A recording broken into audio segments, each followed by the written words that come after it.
శంభో శంకర హర హర మహాదేవ. ఈరోజు మన శివుని భక్తుల కోసం మహాశివరాత్రి సందర్భంగా స్పెషల్ వీడియో మీకోసం తీసుకురావడం జరిగింది. శివరాత్రి రోజున తెలంగాణలో ఏ శివాలయానికి వెళ్ళాలి అని మీరు అనుకుంటున్నారా? సో ఎక్కడికి వెళ్ళకండి. చాలా చరిత్ర మహిమలు కలిగిన మంచి ఆలయాన్ని నేను చూపెట్టడానికి అయితే వచ్చానన్నమాట. ఈ శివరాత్రికి అయితే ఈ ఆలయానికి రావడానికి అయితే ప్లాన్ చేసుకోండి. నవసిద్ధులు ఈ ప్రాంతంలో నివసించారు, అందుకే సిద్ధుల గుట్ట అనే పేరు వచ్చింది. ఇంకొక విషయం ఏంటంటే మహాశివరాత్రి రోజున ఈ స్వామివారిని దర్శనం చేసుకుంటే మనసులో కోరికలు కోరుకున్నట్లయితే ఖచ్చితంగా ఆ కోరికలు నెరవేరుతాయని చెప్పేసి ఇక్కడ వచ్చిన భక్తుల యొక్క నమ్మకం అన్నమాట. సో లోపల స్వయంగా వెలిసిన శివలింగంతో పాటు నవసిద్ధులు మరి ఏ విధంగా ఈ గుహలలో ఉన్నారు, ఈ గుహలతో పాటు మరి ఇక్కడ దుర్గాదేవి ఉన్నారు. అలాగే ఈ సిద్ధుల గుట్ట హిస్టరీ మొత్తం అయ్యగారి మాటల్లో, అలాగే మనకు పెద్ద గైడ్ రూపంలో కొన్ని విషయాలు అయితే చెప్పడం జరిగింది. ఆయన మాటల్లో కూడా మీరైతే వినండి. అలాగే డ్రోన్ షాట్స్ ఉంటాయి, ప్రతిదీ కూడా చాలా చాలా ఎక్స్ట్రీమ్గా మీకు చూపెట్టడం అయితే జరిగిందన్నమాట. సో మిస్ అవ్వకుండా స్టార్టింగ్ నుండి ఎండింగ్ వరకు కూడా చూసినట్లయితే ఈ సిద్ధుల గుట్ట యొక్క హిస్టరీ అనేది కంప్లీట్గా మీకు అర్థమవుతుంది. సో నవసిద్ధులు మరి లోక కళ్యాణార్థం అని చెప్పేసి చాలా ప్రాంతాలు తిరుగుకుంటూ మరి ఈ ప్రాంతానికి కూడా వచ్చి కొన్ని సంవత్సరాలు ఇక్కడ ఉన్నారన్నమాట. సో ఈ హిస్టరీ మొత్తం కూడా ముందు ముందు చూస్తూ మనమైతే విందాం, మాట్లాడుకుందాం, చూద్దాం. ఫ్రెండ్స్, ఈ సిద్ధుల గుట్టపై స్వయంభుగా వెలిసిన శివాలయంకి వచ్చినట్లయితే ఇక్కడ చాలా ప్రత్యేకతలు చాలా విశిష్టతలు అయితే ఉంటాయన్నమాట. మనం తెలుసుకోవాల్సిన విషయాలు చాలా అంటే చాలా ఉంటాయి. ఎందుకంటే ఇక్కడ స్వయంగా వెలిసిన స్వామివారి గర్భగుడిలో కనుక మనం ఒక గంట సేపు ధ్యానం చేసినట్లయితే అక్కడ మనం ఏదైతే కోరుకుంటామో అది 100% నెరవేరుతుందంట. అది కూడా మన సెల్ఫ్గా, అంటే మన కోసం కాకుండా ప్రజల కోసం, 10 మంది కోసం ఉపయోగపడేట్లు ఉంటే మాత్రం 100% అది మనం ఏదైతే కోరుకుంటామో అది 100% అయితే సక్సెస్ అవుతుందంట. అలాగే ఆ గర్భగుడిలో మరి ఎలాంటి మొబైల్ సిగ్నల్స్ అయితే ఉండదు, సూర్యరశ్మి అయితే అసలే ఉండదు. అందుకని మనం అందులో ధ్యానం చేసినట్లయితే ఆ ఏకాగ్రత అనేది ఎక్కడ పోకుండా 100% కాన్సన్ట్రేషన్తో మనమైతే అందులో ధ్యానం చేయొచ్చు అన్నమాట. అలాగే ఇక్కడ నవసిద్ధులకు సంబంధించిన ఏకశిల అయితే ఉంది. ఏకశిల చరిత్ర అనేది చాలా అద్భుతంగా ఉంటుంది. ఏ విధంగా అంటే ఆ ఏకశిల అనేది ఎలాంటి సపోర్ట్ లేకుండా మ్యాగ్నెట్లా మరి ఆ ఏకశిల స్తంభం అయితే ఉంటుంది. ఆ స్తంభం యొక్క ప్రత్యేకతలు చాలా అంటే చాలా ఉంటాయి. ఎలా అంటే ఆ స్తూపం దగ్గర మనం ఒక 1 అవరు మనం ఏదైతే కోరుకొని ధ్యానం చేస్తామో ఆ రకంగా ఆ ఫలితం అనేది వస్తుందంట. మనం కొట్టాలనుకుంటే కొట్టొచ్చంట, మంచి చేయాలనుకుంటే మంచి చేయొచ్చంట. అలాగే పిల్లలు లేకపోతే, సంతానం లేకపోతే కూడా సంతానం కలుగుతుందని చెప్పేసి ఆ ఏకశిలలో అన్నీ కూడా మరి ఆ నవసిద్ధులు ప్రతిరూపంగా ఆ శిలనైతే ఏర్పాటు చేయడం అయితే జరిగింది. ఆ శిలపై 7 చక్రాలు ఉంటాయి. సో సిద్ధుల గుట్ట అనగానే సిద్ధి అంటే తెలివి, ఆ గుట్టకు ఆ పేరైతే రావడం జరిగింది. మనం ఈ స్వామివారికి దర్శనానికి వచ్చినట్లయితే ఎంతో జ్ఞానాన్ని అయితే సంపాదించుకోవచ్చు. ఆ ఉద్దేశంతో నవసిద్ధులు మరి ఈ ప్రాంతానికి రావడం జరిగింది. వాళ్ళు ఎంతో ప్రతిభావంతులు, ఎంతో తెలివిగలవారు కాబట్టే ఈ గుట్టకు సిద్ధుల గుట్ట అనే పేరు వచ్చింది. ఆ విధంగా మరి ఈ సిద్ధుల గుట్ట యొక్క చరిత్ర ఫుల్ వీడియో మనం చూస్తూ మాట్లాడుకుందాం. సో అయ్యగారు చెప్పారు ఇక్కడ గైడ్ కూడా, అంటే గైడ్ కాదు, సో ఒక పెద్దాయన మనకు ఈ టెంపుల్స్లో కలిశాడు. ఆ గైడ్ కాదు, ఒక పెద్దాయన ఈ టెంపుల్లో కలిస్తే మరి చూపెడుతూ కొన్ని విషయాలు చెప్పని చెప్పేసి నేను అడిగాను. అన్ని విషయాలు కూడా చెప్పడం జరిగింది. సో లేట్ చేయకుండా మనమైతే కంప్లీట్గా వీడియోలోకి అయితే వెళ్ళిపోదాం.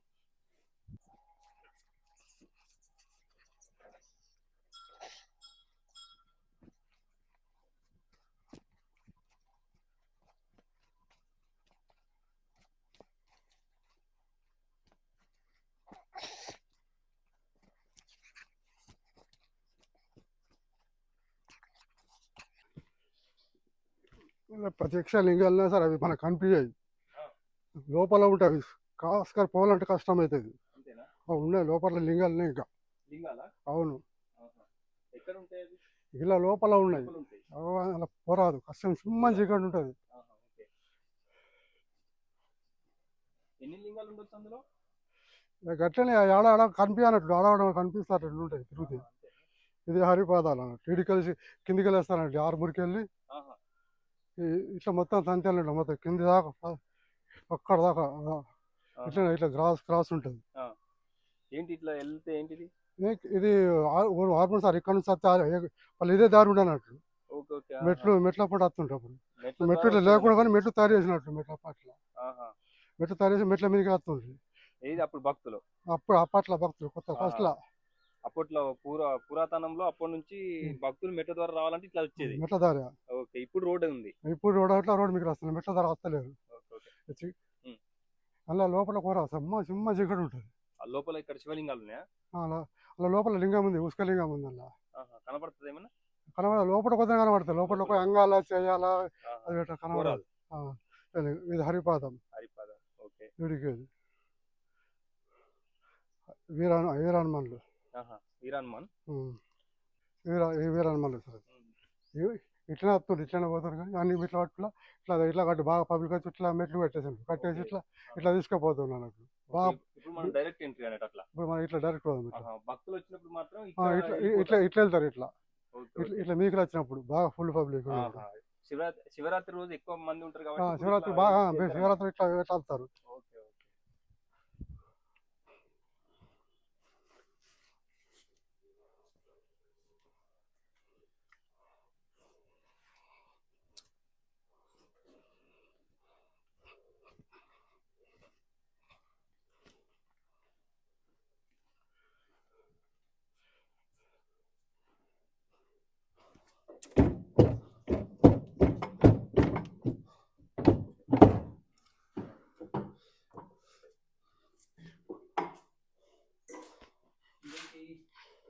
మెయిన్ ద్వారా ఇది ₹100 అప్పట్లో.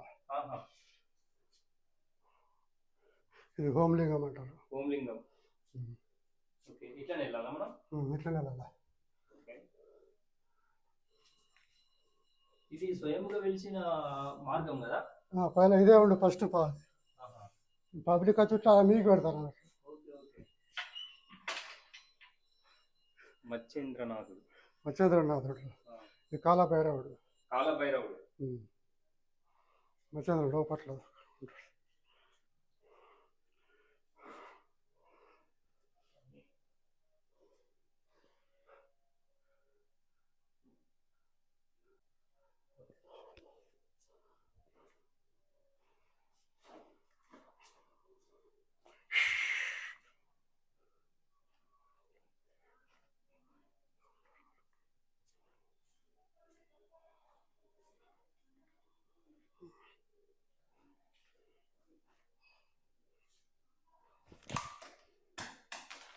ఇది నవసిద్ధులు సార్, 9 మంది ఉన్నారు నవసిద్ధులు.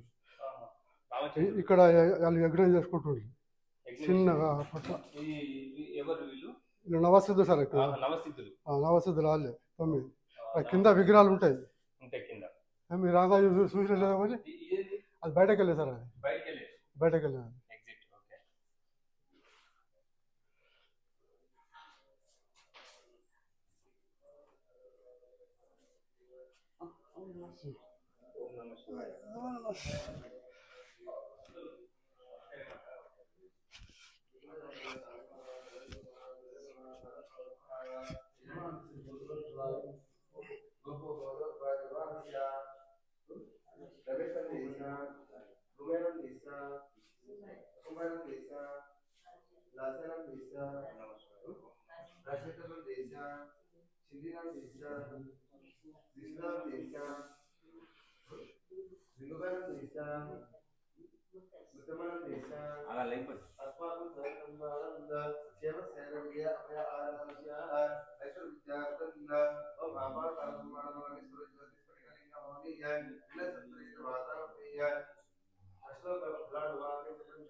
ఓం శ్రీ గురుభ్యో నమ. ఈ శివలింగం ఏంటంటే దాదాపు ఒక 2000 సంవత్సరాల కింద ఈ శివలింగం ఏంటంటే స్వయంగా ఉద్భవించింది. మనము మానవులే కానీ ఎవరే కానీ పెట్టిందే కాదు ఈ శివలింగం. ఈ శివలింగం 2000 సంవత్సరాల కింద ఉద్భవిస్తే కొన్ని వందల సంవత్సరాల కింద నవనాథ సిద్ధేశ్వరుడు వాళ్ళు ఏంటంటే 9 మంది ఋషులు. ఆ ఋషులు ఏంటంటే తల్లి గర్భం నుంచి పుట్టిన వారు గారు. ఆవు కడుపులకిచ్చి, ఆవు పెండలకిచ్చి, సముద్రాలకిచ్చి, చాప కడుపులకిచ్చి పుట్టిన వాళ్ళు వాళ్ళు. ఆ 9 మంది ఋషులు ఏంటంటే ఉత్తరం నుంచి 3, దక్షిణం నుంచి 6 లోక సంచారం చేసుకుంటూ ఈ ప్రాంతానికి వచ్చి పూజ చేసేవారు. ఉత్తరం నుంచి 3, దక్షిణం నుంచి 6 కాబట్టి 6 3 6 3 6 3 6 3 6 3 అని గ్రామం పేరు వచ్చింది. అంతకుముందు గ్రామానికి నవనాథపురం అని పేరు ఉండేది. కాబట్టి 9 మంది నవనాథపురం అని పేరుంటే పేరుద్దని చెప్పేసి 6 3 6 3 పెట్టారు. దాంతోపాటు ప్రతి శివరాత్రికి అయితే దాదాపు 1,00,000 నుంచి 1,50,000 మంది వస్తారు శివరాత్రికి. ఈ రామనవమికి అయితే దాదాపు 50,000 నుంచి 1,00,000 మంది వస్తారు. ఈ ప్రతి సోమవారం అయితే అన్నదాన కార్యక్రమం జరుగుతుంది, పల్లకి సేవ ఉంటుంది. ప్రతి సోమవారం 2,000 నుంచి ఒక 5,000 మంది, దాదాపు 10,000 మంది కూడా రావచ్చు ప్రతి సోమవారం. అట్లా ఇంకో విషయం ఏంటంటే శివాలయంలో సిగ్నల్స్ అనేవి ఏముండేవి, ఫోన్ సిగ్నల్స్ ఏముండేవి. రెండో విషయం ఏంటంటే మనకు ఆక్సిజన్ అక్కడి నుంచి వస్తుంది, అక్కడి నుంచి. మూడో విషయం ఏంటంటే సన్ రైజ్ సూర్యకిరణాలు మాత్రం అట్లా పడవు. श्री नवनाथ सिद्धेश्वर स्वामी भगवान की जय. माता अन्नपूर्णेश्वरी माता की जय. करपूर गौरम गणावतारम जयेन्द्रहारम सदावंदे भवन नमामि सहितं नमामि सिद्धेश्वर स्वामी भगवान की जय. माता अन्नपूर्णेश्वरी माता की जय. सीताराम स्वामी चंद्र भगवान की जय.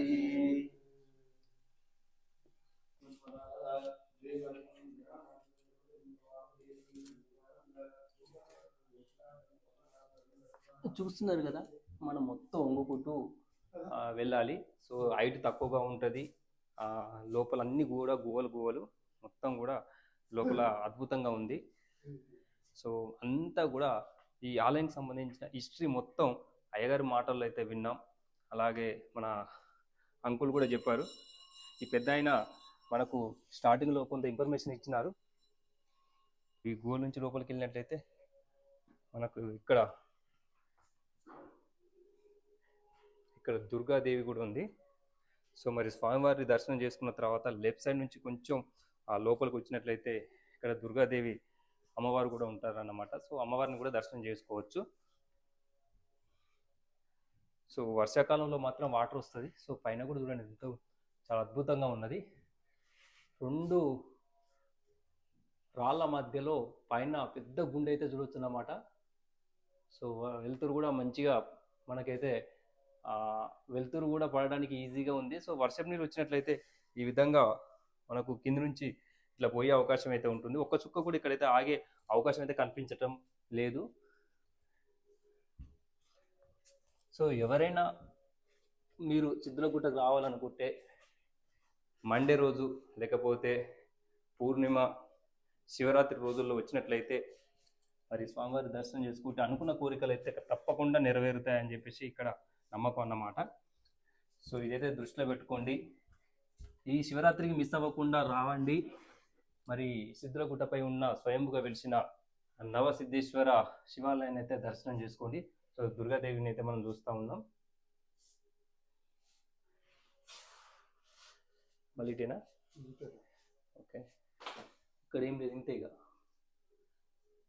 సో ఇక పైన మొత్తం ఐరన్తో అయితే సెట్ చేసినారనమాట, ఎందుకంటే రాళ్ళు అలాంటివి పడకుండా ఉండడానికి ఈ విధంగా అయితే సెట్ చేసినారు. నేనైతే ఒకటే చెప్తా ఉన్నా, ఈ శివరాత్రికి తప్పకుండా ఈ ప్లేస్కి అయితే రండి. మనం తెలంగాణలో శివరాత్రికి ఏ శివాలయానికి వెళ్ళాలని ఆలోచిస్తున్నారా? సో లేట్ చేయకుండా తప్పకుండా ఈ ఆలయానికి వచ్చి లైఫ్లో ఒక స్పెషల్ మెమొరీ ఉండడానికి మరి ఈ ఆలయానికి అయితే రండి. పైన చాలా అంటే చాలా పీస్ఫుల్ ప్లేస్ ఉంటుంది. మనకు తిరగడానికి కూడా ప్లేస్ అయితే అద్భుతంగా ఉంటుంది.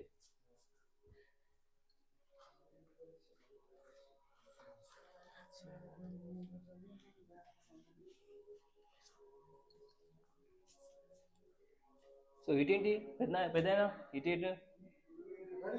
బయటికి వెళ్ళేది అది. ఓకే.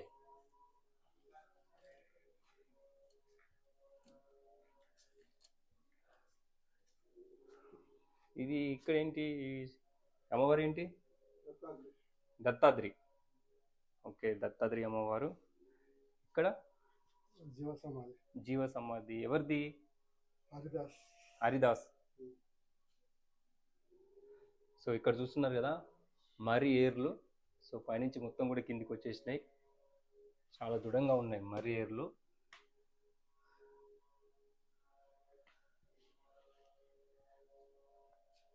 అలాగే ఇంకా ఇటు ఏమి లేదు కదా, ఇటు నుంచి మళ్ళీ అటేనా?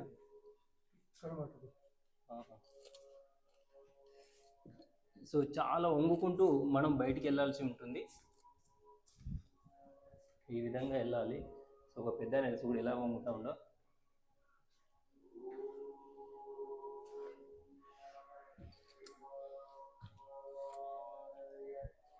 అట్లా మనం ఎంట్రీ ఇచ్చి ఈ విధంగా అయితే ఎగ్జిట్ అయితే అయినాం అన్నమాట. సో ఇది ఎగ్జిట్ ప్లేస్. మనం మొత్తం కూడా స్వామివార్లు అమ్మవార్లు అన్నీ కూడా ఈ కొండ ప్రాంతంలో చూసినాయి. కిందనే మొత్తం గుహలు కూడా కిందనే ఉన్నాయి. ఓకే, సో రామాలయం కూడా చూడవచ్చు. పక్కనే మనం ఎగ్జిట్ అవ్వగానే ఎగ్జిట్లోనే రామాలయం అయితే ఉంటుంది. సో రామాలయం కూడా చూద్దాం.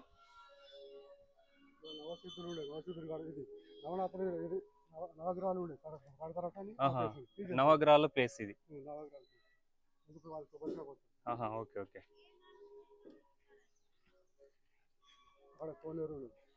కోనేరు ఉంది. ఎప్పటికి నీళ్ళు ఉంటాయా? ఓకే, పైకి కూడా వస్తాయి. ఎక్కడి నుండి వస్తాయి కోనేరుకి వాటర్? అంతే. ఓకే ఓకే, ఉంటాయి. సో ఫ్రెండ్స్, ఇప్పుడు మనం చూడబోయేది కోనేరు. ఈ కోనేరులో ఎప్పటికీ కూడా మరి ఆ వాటర్ అనేది ఎక్కడి నుంచి వస్తుంది ఎవ్వరికి కూడా తెలియదంట. 365 days మాత్రం ఈ కోనేరులో వాటర్ అయితే ఉంటుంది. అట్లా స్నానాలు చేస్తారు ఈ కోనేరుతో, వాటర్ తాగడానికి. ఇది ఎట్లా?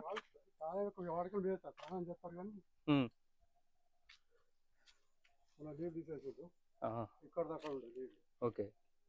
సో ఫ్రెండ్స్, రీసెంట్గా నీళ్ళు కొన్ని తీసేసిరంట. రీసెంట్గా కొన్ని నీళ్ళు అయితే తీసేసిరు, అయినప్పటికీ కూడా నీళ్ళు అయితే మళ్ళీ ఊరినాయి.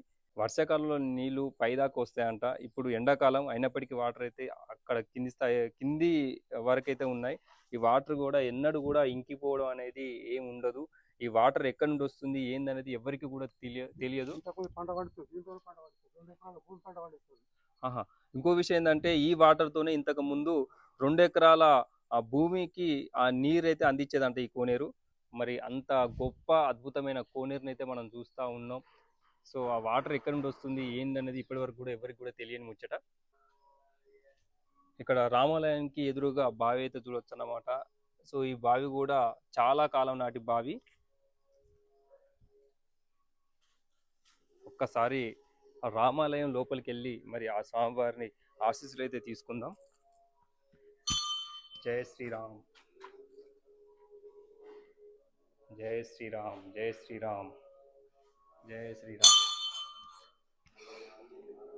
జై శ్రీరామ్.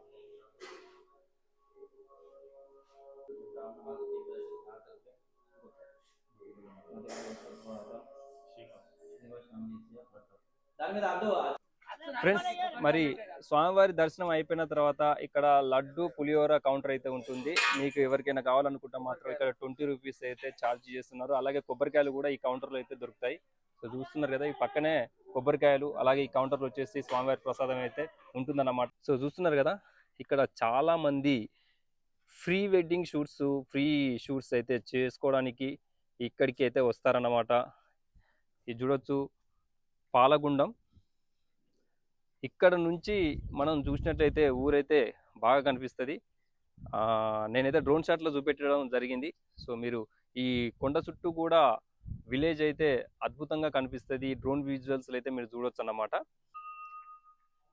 ఏకశిలకు పక్కనే ఆంజనేయ స్వామి టెంపుల్ అయితే ఉంటుంది. అలాగే ఆంజనేయ స్వామి టెంపుల్ నుంచి కొంచెం ముందుకు వచ్చినట్లయితే మనకు అక్కడ పైన కనిపిస్తున్న ఆ మందిరం అయితే చూడొచ్చు, ధ్యాన మందిర్. సో ఆ ధ్యాన మందిరం అయితే ఇప్పుడే కన్స్ట్రక్షన్ అయితే అవుతుందన్నమాట. ఇక్కడ వచ్చిన భక్తులు ఈ ధ్యాన మందిరంలో కొద్దిసేపు ధ్యానం చేసుకోవడానికి భక్తుల కోసం అని చెప్పేసి ఇక్కడ ఆ ధ్యాన మందిరం అయితే కట్టడం అయితే జరుగుతుంది. ఫ్రెండ్స్ చూశారు కదా, మొత్తానికి మన తెలంగాణ స్టేట్ నిజామాబాద్ జిల్లా ఆర్మూర్ మండలంలో ఉన్న సిద్ధులగుట్ట యొక్క ఫుల్ డీటెయిల్స్ ఈ వీడియోలో క్లియర్ కట్గా చూపెట్టడం అయితే జరిగింది. సో చూసినారు కదా, ఎలా అనిపించిందో జల్దీగా లేట్ చేయకుండా మీరు ఒక కామెంట్ అయితే చేయండి. ఈ శివరాత్రికి వచ్చేసి ఈ స్వయంగా వెలిసిన స్వామివారి దర్శనం చేసుకోండి. మీ మనసుల కోరికలు నెరవేర్చుకోవడానికి ప్రయత్నం చేయండి. Thank you all. మరొక వీడియోతో మళ్ళీ కలుద్దాం. Bye bye. అందరికీ మహాశివరాత్రి శుభాకాంక్షలు.